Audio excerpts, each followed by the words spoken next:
Hello,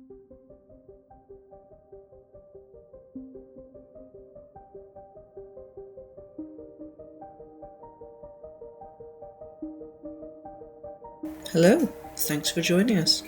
Today we've got some digger action as we get Mr. Miyagi back doing a little bit of work, and then we move into something that's very much a much calmer vibe.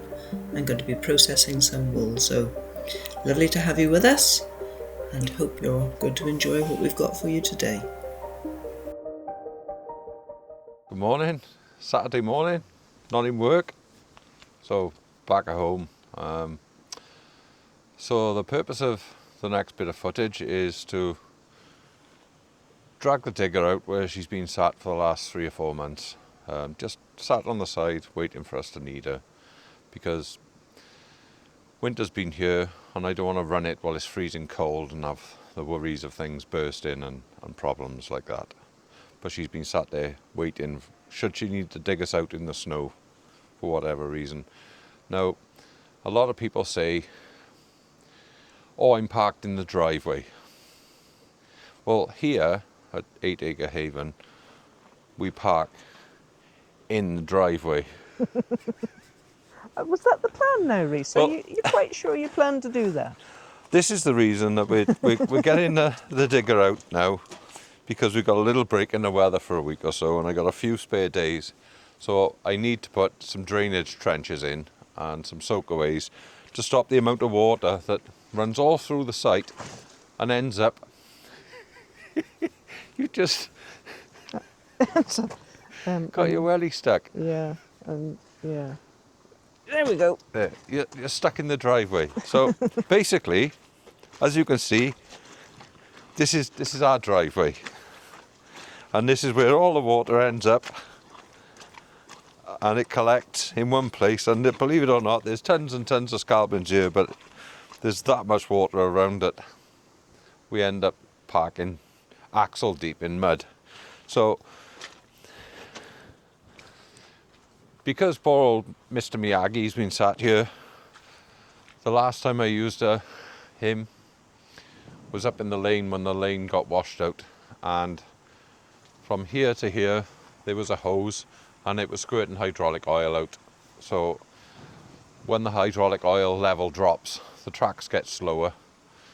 So I crawled him down, sat him on the side, and my next job when I come back to it was to go and collect myself a new hydraulic hose. So I've had a new one made at a place not so far away, and we'll connect him back up with his new hose. This pipe here should be nice and straight and parallel with the fitting, and then angled this way, but because he's a Komatsu, these parts are not available anywhere. So short of getting them custom made at an engineering workshop, which will be quite expensive, we have to live with the shape of it up until a time where eventually it will snap and break, and then we're forced to take on an engineering company to remake the bends and the pipes. Let us know in the comments if you know where I can get Komatsu fittings.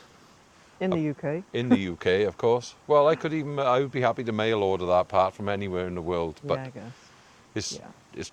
It's not money's no object, it's availability is the issue. So, hose is on.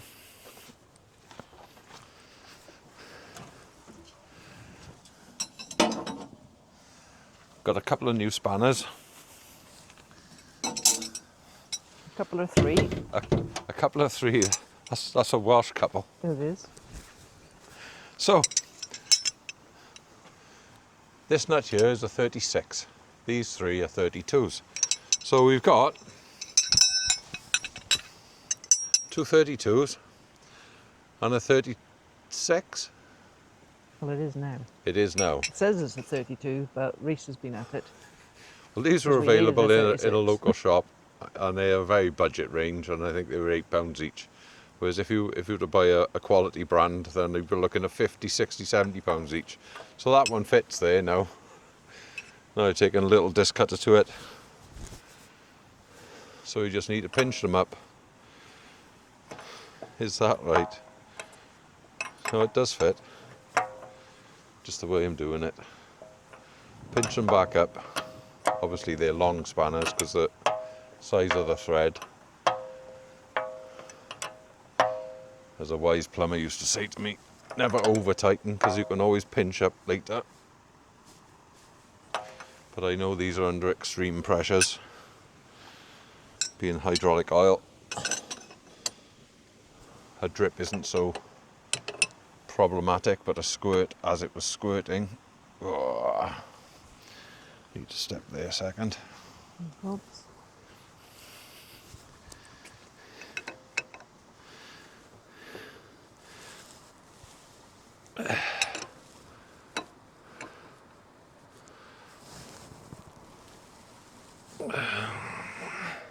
Yep. Happy days? Well, we'll find out in a minute. So that's that. And then obviously when you've got a leak on your hydraulic system, I'm going to pop these in there a second. Hello, Mr. Miyagi.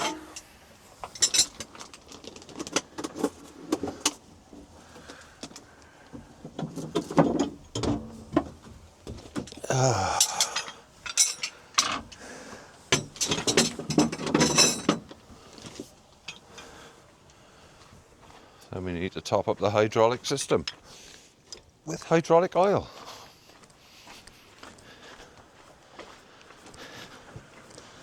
Oh.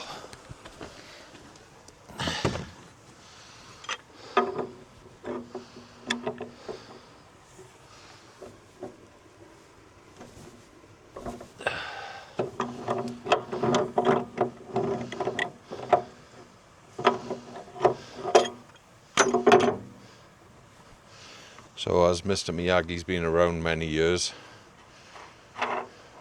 probably had quite a few previous owners, that's seen better days. But again, availability is the issue, so we're down to using a Stilson's rather than the correct size nut.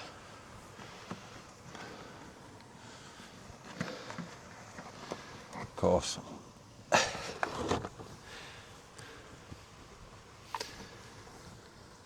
Bit of funnel.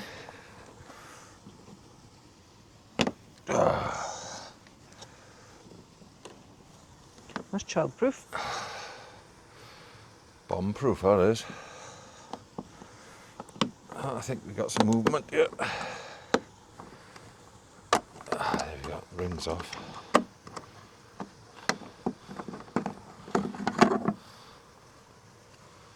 So obviously Mr. Miyagi is parked on a good slope as always.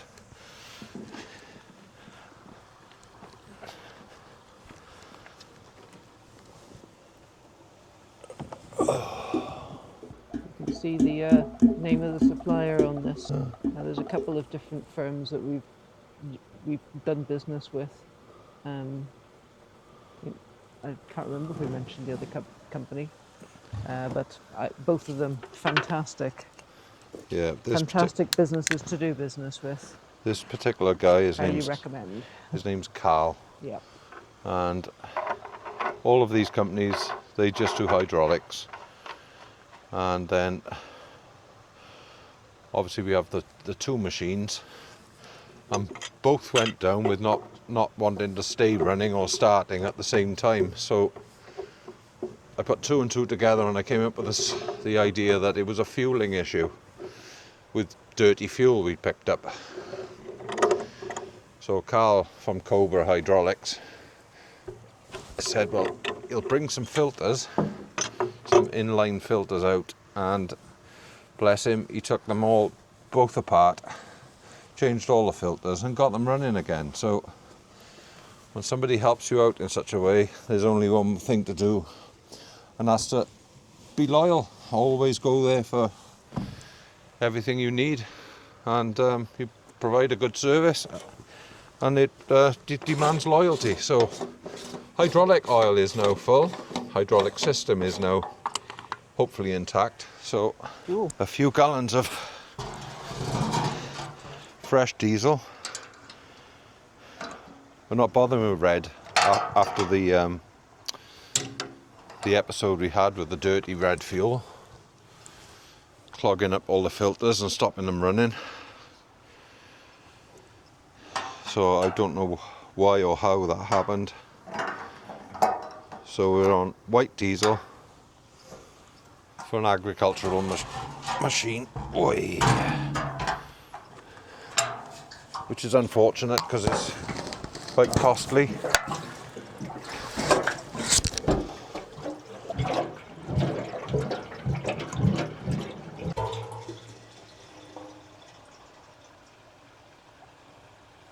So, 5 gallons of diesel. From memory, that's about a third of a tank. Because she was running very low when I parked her up. He. It's a he, not a she. Mr. Miyagi. Maybe.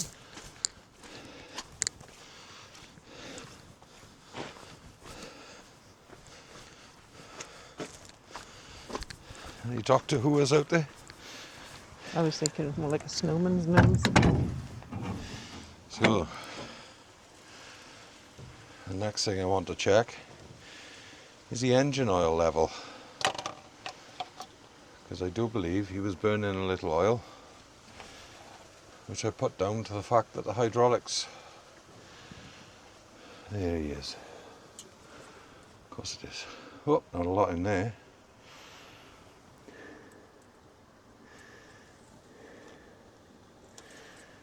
Obviously, there's no engine oil in there.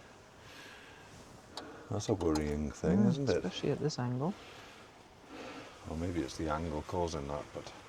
Could be, but let's put some in anyway.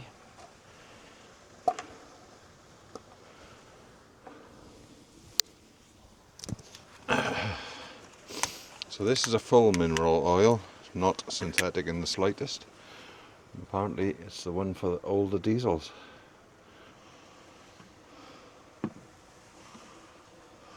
Oh, look at that, convenient.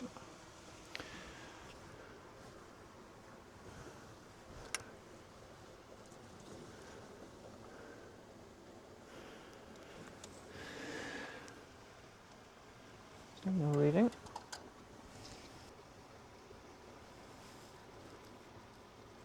Yeah, it will take a little while to soak down in there, won't it? All in good time. Absolutely. Right, there's a bit There of we oil go. on the dipstick, so Yes, good. I don't want to over oil him Mm-hmm. because it's a bugger to get back out. Yeah. Get everything out now from in there. Yeah, nothing there to foul.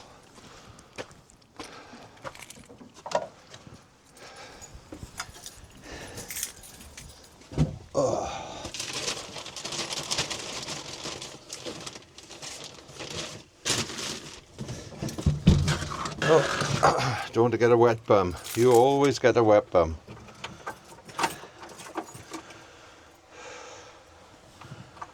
Oh, Any signs of life? no, Stood lights here. are coming on, but... The lights are on, but nobody's home. So, what do? Jump start him? Well, why ever not? Let's give it a try. Are the lights on? Good. So we have got Yeah, so it's all connected still. signs of life.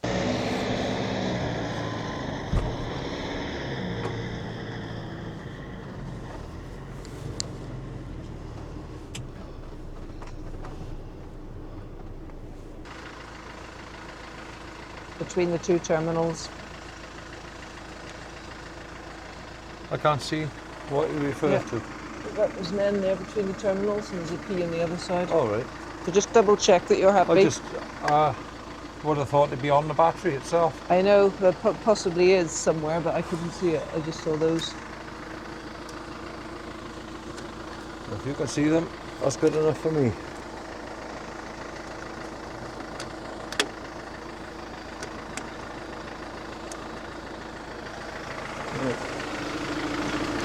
Negative first.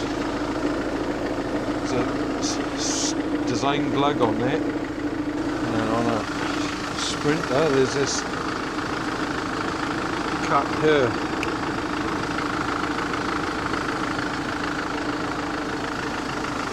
Okay. So how do I know he's charging? because the revs have dropped.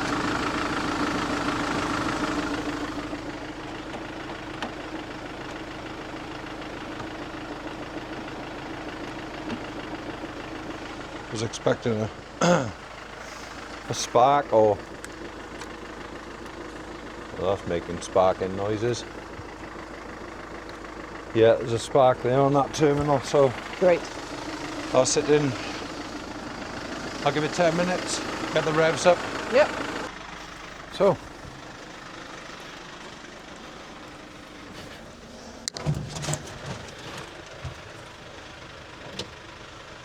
let's see how we're getting on.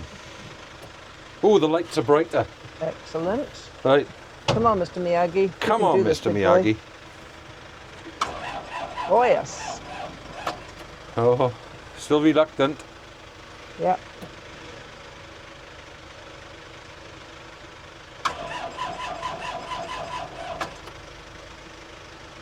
Should I go and give it a bit more Yeah. pedal?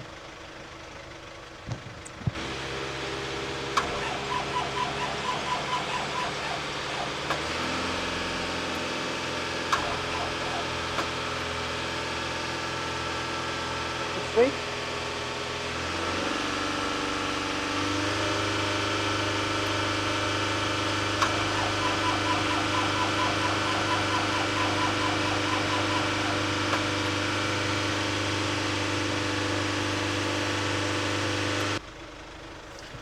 Maybe worth squirting some easy start in the air intake.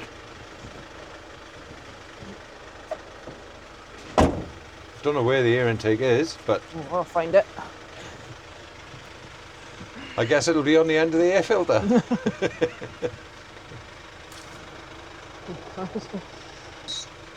Here we go. Okay.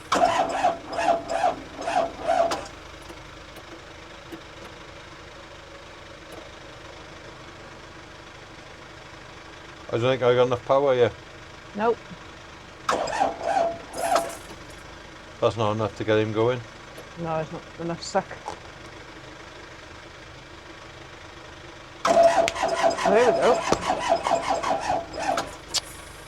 He was kicking out a little bit of smoke then. Was he? Mm-hmm. He was trying. 2 lights on. Well, I'll go and give it a bit more pedal now that it's had a bit of easy start. Just squirt a bit more in the vicinity, and I hope it picks it up before I get in there.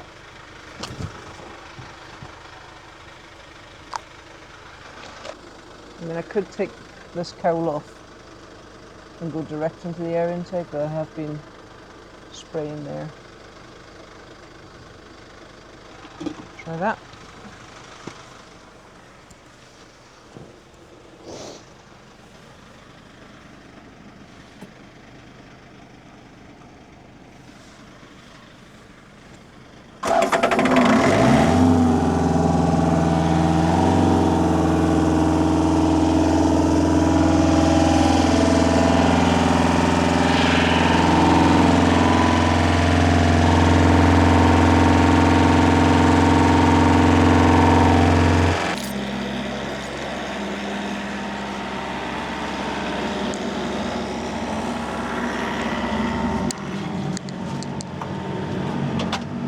Check the oil. Yeah. Oil level had come back up. Checked it. Yeah.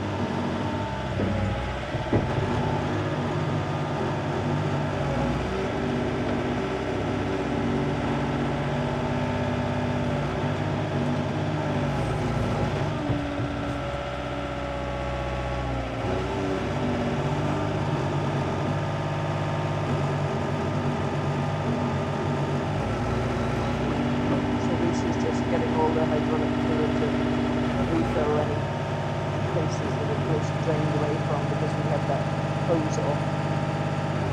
And slowly, just go through various different motions.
got the engine running high.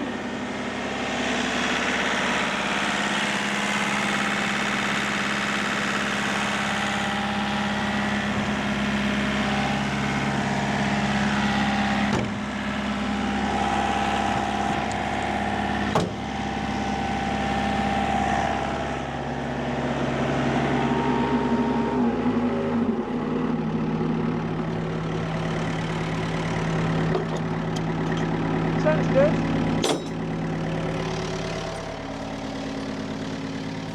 Well, Sounds fine. sounds happy. Yeah, moved nicely. The oil level's gone up. Great. The right-hand track is a little slow. She's an old machine. He's an old machine. So basically, greasing the tracks now. I'm not going to do it right now, but we need to, if you check back through to previous videos, you see that there's a grease nipple just in here. Pumps the jockey wheel out. The tension looks okay at the moment. There's no great gaps or anything, so He's just releasing some rainwater here. yeah, he's been sat in a hole for Yeah. probably not as long as I initially said, probably about 8 or 10 weeks since the lane flooded out. Yeah, that's true. It's So not been that long, but you only used him for that one little job. It's an emergency job. Get it done back there. yeah, he You didn't service him or anything. He spent about 3 days in Working. duty, Yeah. which should have brought him up, but he was smoking a little bit, which I put down to low hydraulic fuel level, which I thought would be the hydraulic pump overheating because of the low oil level. But what I had noticed was there was a little drip coming from underneath the hydraulic pump. The back, yeah. There was a drip on the cylinder block here.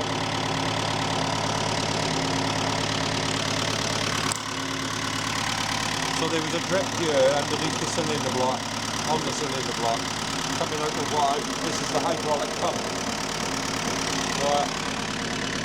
I may be wrong, I'm no mechanic, but there's no drip there now, so we just try it for now. We let it run. I'm going to go up and collect a small bucket, and then we'll possibly do a bucket swap today or tomorrow, first thing probably now. But as far as getting him back out and up and running, I think that covers the task in hand. Yeah. Excellent.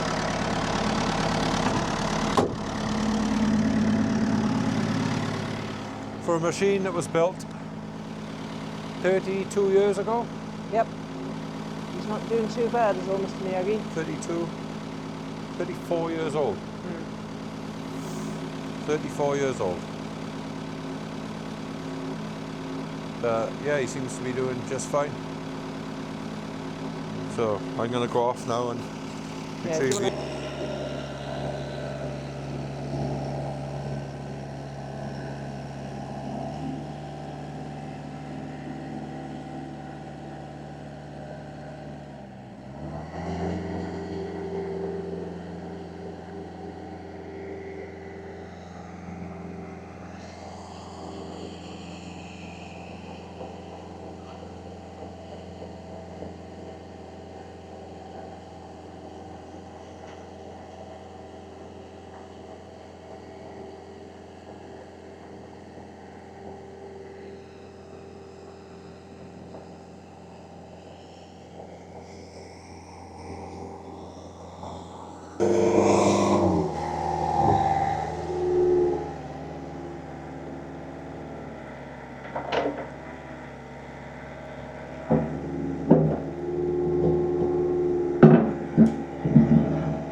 Well, that's annoying. Oh dear.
mud, mud, mud.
So I'm using a scouring solution specifically for scouring wool, but you don't have to. You can use just washing up liquid or a mild shampoo if you want.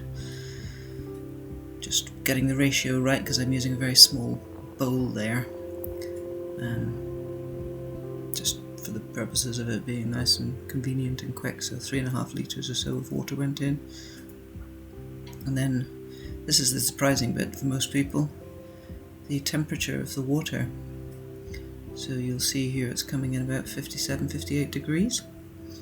So you'd think, well, that's going to react with the wool and felt it, but no, it's the agitation as well as moving between different temperatures that makes wool felt.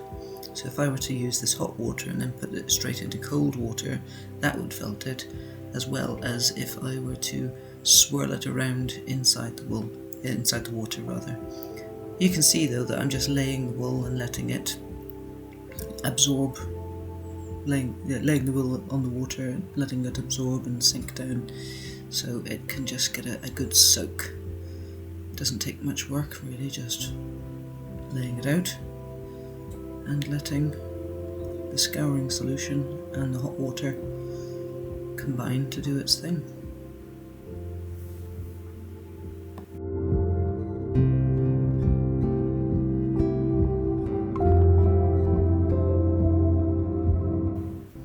So now I'm going to be rinsing the same wool. I've decided to add some essential oil to this water. Not that I dislike the smell of the eucalyptus oil, I think it is, that's used in the scouring solution. I just prefer this other scent, because when you're working with it, it's on your hands a lot, and if you don't like the smell of something, then that can be a little bit difficult.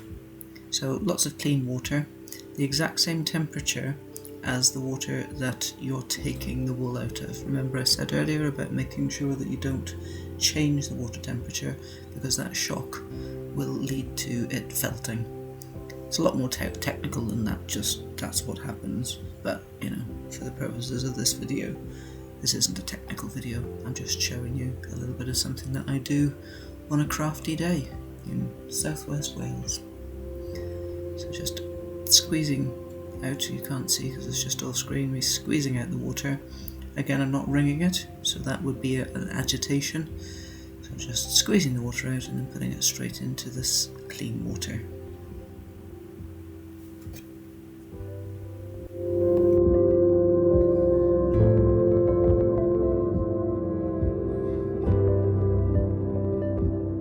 So whilst that has a nice little soak, let's go back and take a look at the water that it was scoured in, and, well, absolutely filthy looking.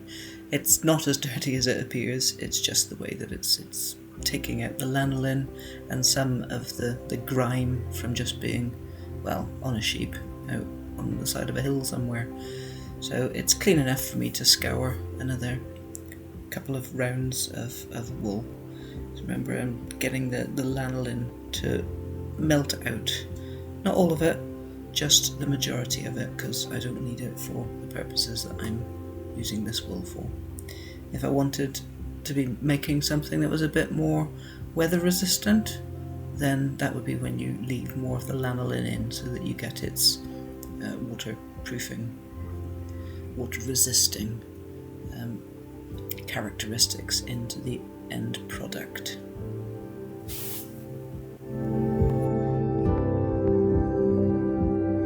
More of the same. Rinse and repeat. Rinse and repeat. Again, just squeezing the water out, not wringing it, but pressing the water out. I will be spinning it later, so you see me here just laying it out so it can start the drying process and drip dry a little bit.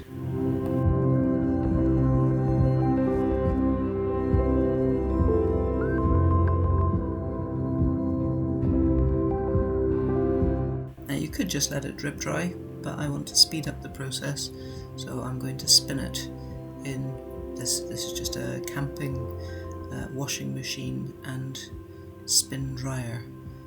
Because the spin dryer element is a centrifuge, the wool isn't going to be agitated, it's only going in one direction.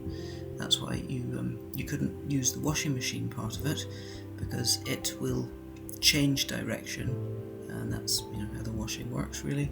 It agitates it to get whatever you've put in there clean, but the spin dryer, being a centrifuge, is not going to agitate the wool in that way, so it's quite safe to get the excess water out of your fibre to help speed up the drying process using that technology.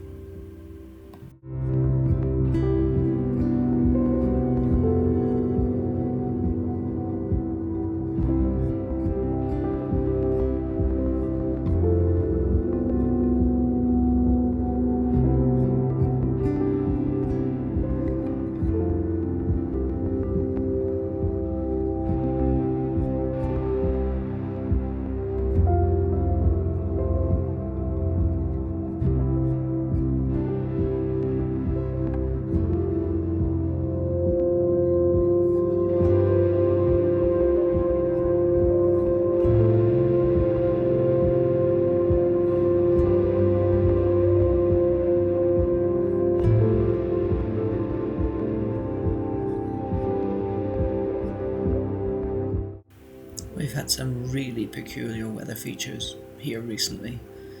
This is freezing fog that is below the cloud line, and it's just making its way down the valley. And I was just watching it in between breaks of looking after the wool as I was processing it, and I thought, I know some people might like to see that. Really bizarre phenomenon. Absolutely fantastic.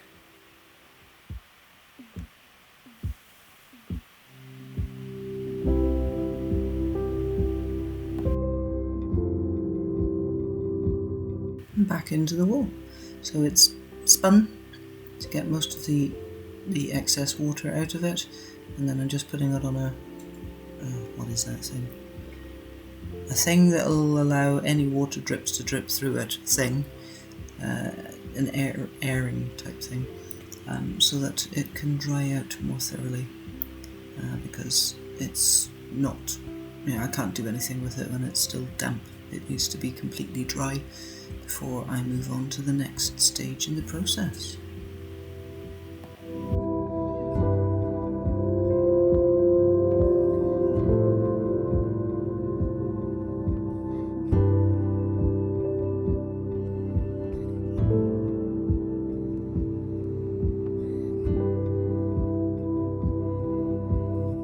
And here we are. So this next stage is called carding. So what I'm doing is preparing the wool so that it can be spun. It's all dry by this stage, so I just pick out any bits of remaining vegetable matter, lay it down onto the cards. So these are, as you can see, a piece of wood with lots of teeth on it on a leather pad. And the way that I've discovered it is best to card is by putting the tips all facing one way and the ends facing the other, and then just very gently pulling the wool from one card to the other. Now this particular wool that I'm working with is what is called, has got a short staple. It means it's not very long really. So in order to make sure that it can spin up and make a nice strong wool, I am carding it quite thoroughly. I also want it to be a really super warm wool, so some additional carding is going to introduce a looser texture, if you like. Makes it a bit more airy. So that's what I'm doing in this process. You can see me transferring the wool from card to card, and then whenever I'm satisfied that it's been carded enough, and this carding also blends some of those colours together.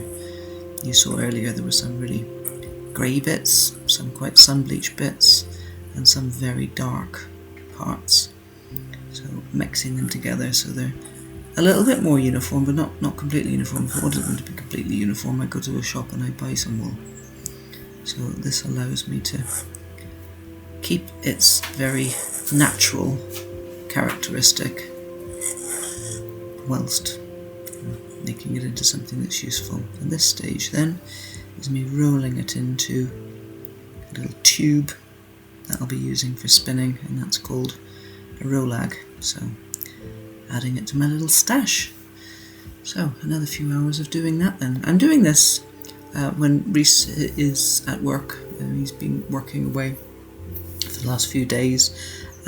He's not the biggest fan ever of the sound of the two cards rubbing over each other over and over and over. I can't say I'm a big fan, but I kind of like zone out, but he really doesn't like the sound of it very much, so I'll save his ears.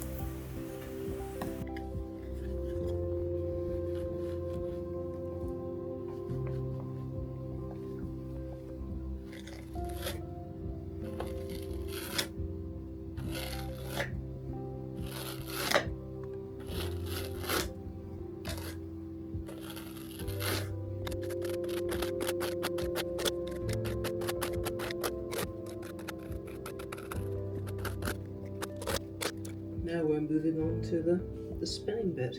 All that preparation,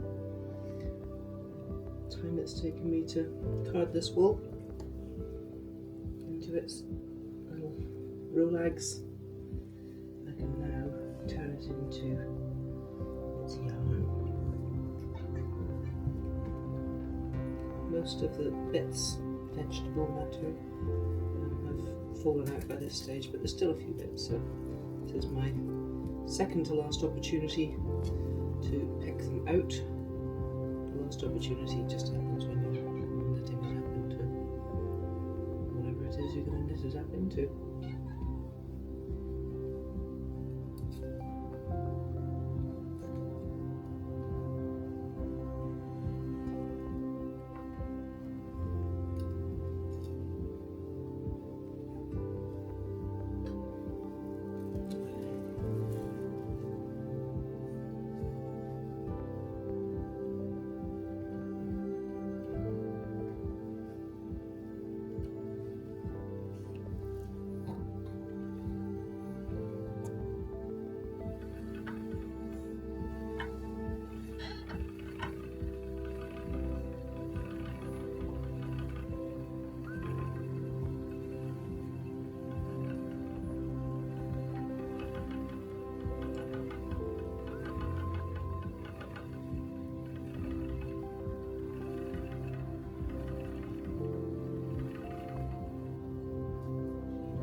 And so that's it, the full process, from fleece the whole way through the various different stages, where I selected the different locks, separated them out, scoured them, dried them, carded them into rolags, and then finally spun them into yarn. And what you see there is one of the balls of yarn that this will eventually be creating. Well, at least that's half a ball of yarn. I need to create another one and then apply the two of those balls together to make the finished yarn. I hope you found this interesting. I'm obviously fascinated by wool, love the stuff, so hopefully you had a nice little glimpse into the wonderful world of wool there for a second.